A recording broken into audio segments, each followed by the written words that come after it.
So, the Decameron, Chapter 2, First Story. The sun, having already ushered in the new day, was casting its light into every corner, and the birds singing gaily among the green boughs were announcing its presence to the ear. When the 7 ladies and the 3 young men rose with one accord from their slumbers, entering the gardens, they went from one part to another and amused themselves for a long time by wandering unhurriedly over the dew-flecked lawns and waving pretty garlands of flowers. And as they had done on the previous day, so they did on this. Having breakfasted in the open air, they danced a little and then retired to rest, rising in the afternoon at about the hours of nones. As the Queen had requested, they came to the little green meadow, where they had seated themselves in a circle around her.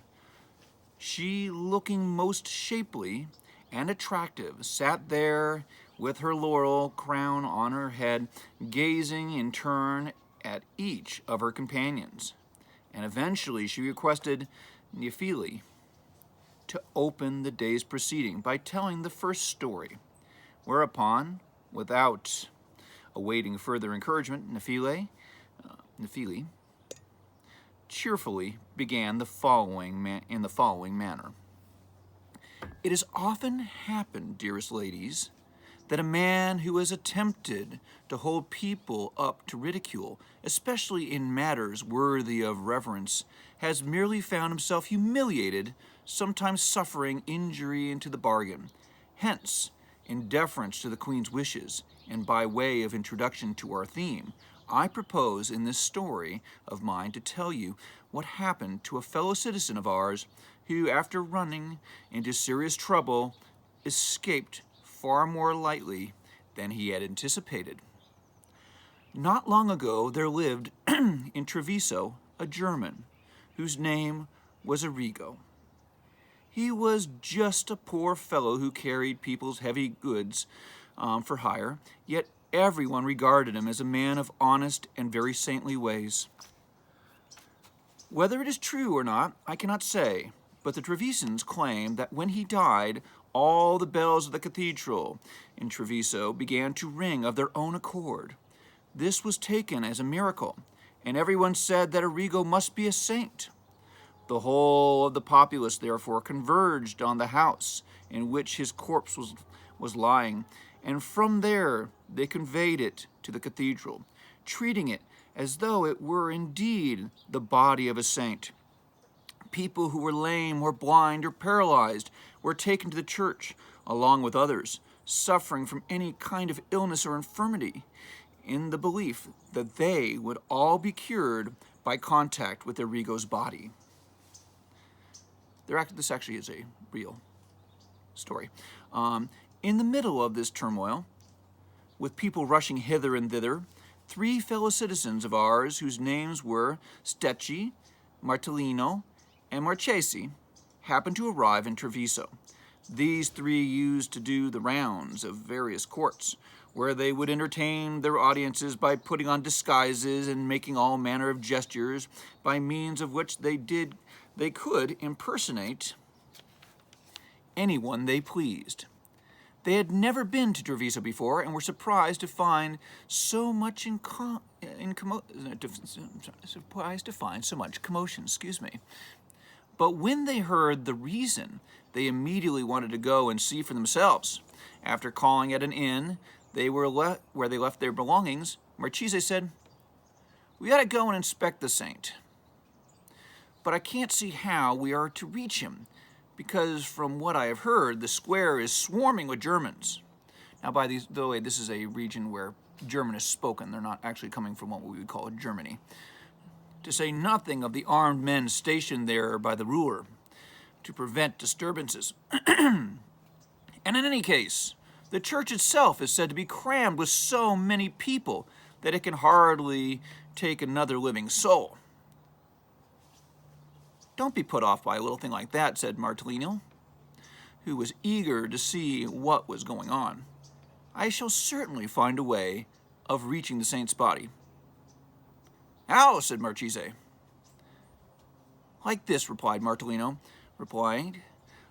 I'll disguise myself as a paralytic and pretend I can't walk. Then, with you propping me up on one side and Stecchi on the other, who will both go along giving the impression that you're taking me to be healed by the saint. When they see us coming, everyone will step aside and let us through. Marchese and Stecchi thought this a splendid idea.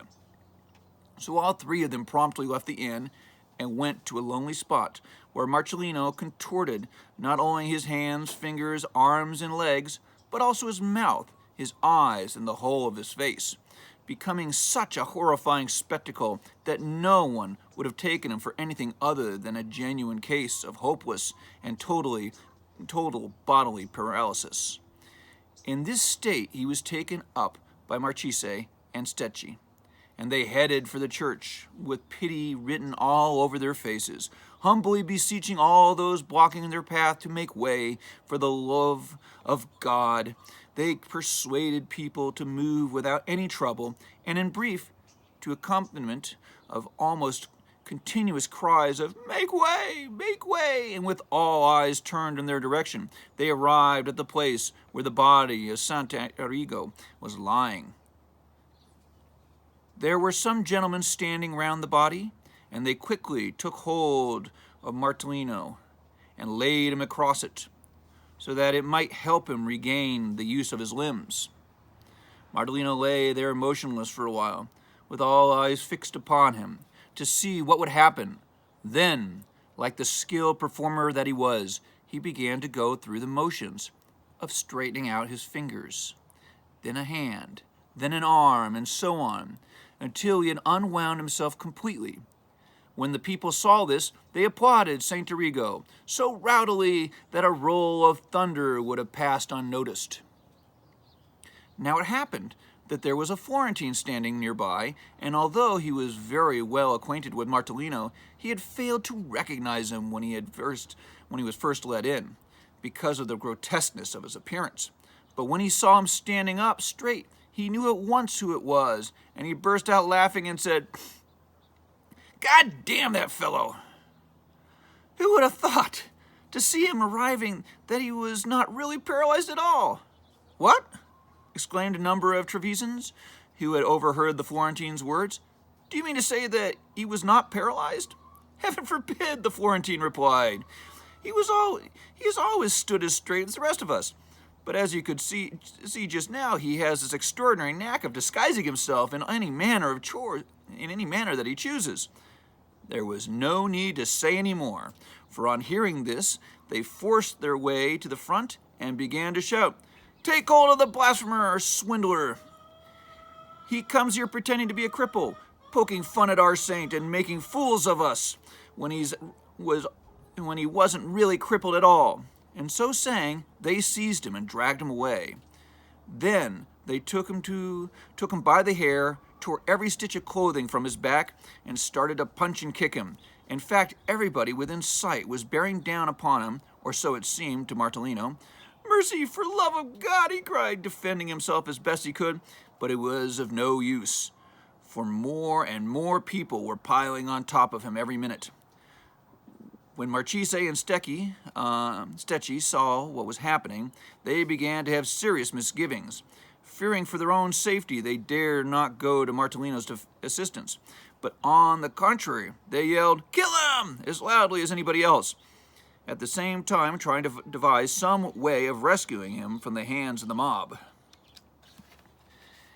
And he would certainly have been killed, but for a quick piece of thinking on the part of Marchese, who made his way as swiftly as possible to the captain in charge of the watch, drawn up in strength outside the church, and said to him, For God's sakes, come quickly. There is a villain over here who has cut my purse and robbed me of 100 gold florins at the very least. Arrest him. Please don't let him run off with my money. On hearing this, a dozen or more of the officers rushed over to the place where poor Martellino was having his brains beaten out, and after forcing their way through the crowd with enormous difficulty, they removed him all bruised and battered from their clutches, and hauled him off to the magistrate's palace. a number of people following him all the way, still angry with him for hoodwinking them.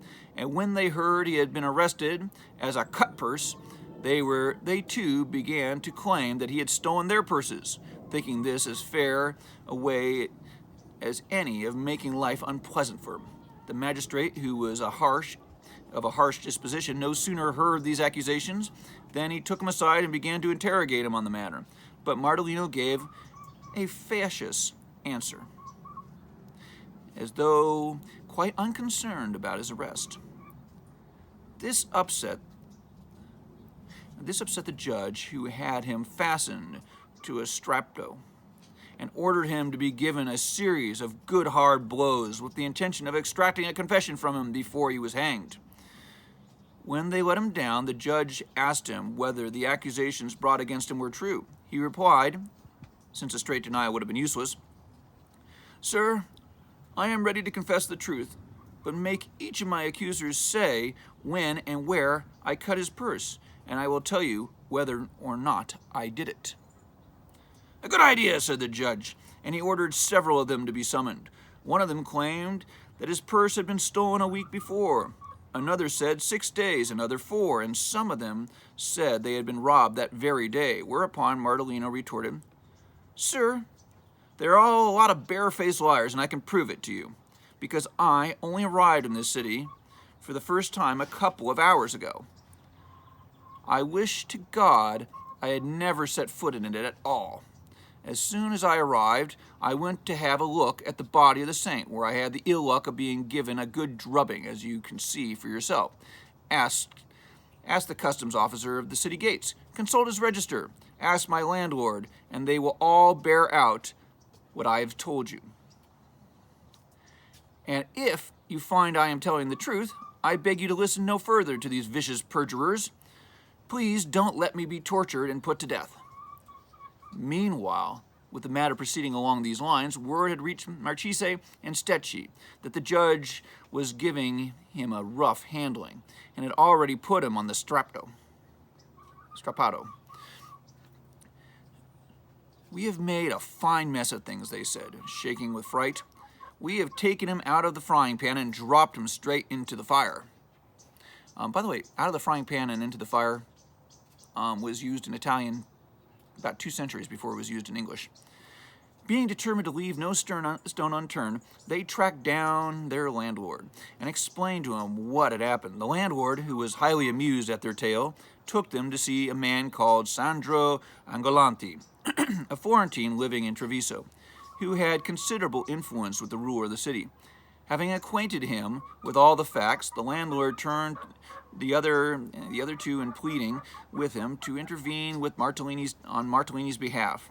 Sandro laughed heartily. Then he went off to see the prince and persuaded him to send for Martellino. The men who were sent to fetch him found him still standing in front of the judge, wearing nothing but a shirt and trembling all over with fear and dismay, because the judge would not listen to anything that was said in his defense. Indeed, since he happened to have some sort of grudge against Florentines, he was quite determined to have him hanged and stubbornly refused to hand him over until he was compelled to do so. When Martellino came before the ruler and gave him a full account of what had happened and begged him as a supreme favor to let him go about his business, for until he was safely back in Florence he would always feel that he had a noose around his neck, the ruler went into fits of laughter to hear such a remarkable goings-on, and ordered each of them to be provided with a new suit of clothes. Thus all 3 emerged from the dreadful ordeal better than they had ever expected, and returned home safe and sound. And that is the end of that story. I hope you've enjoyed it. Have a nice day.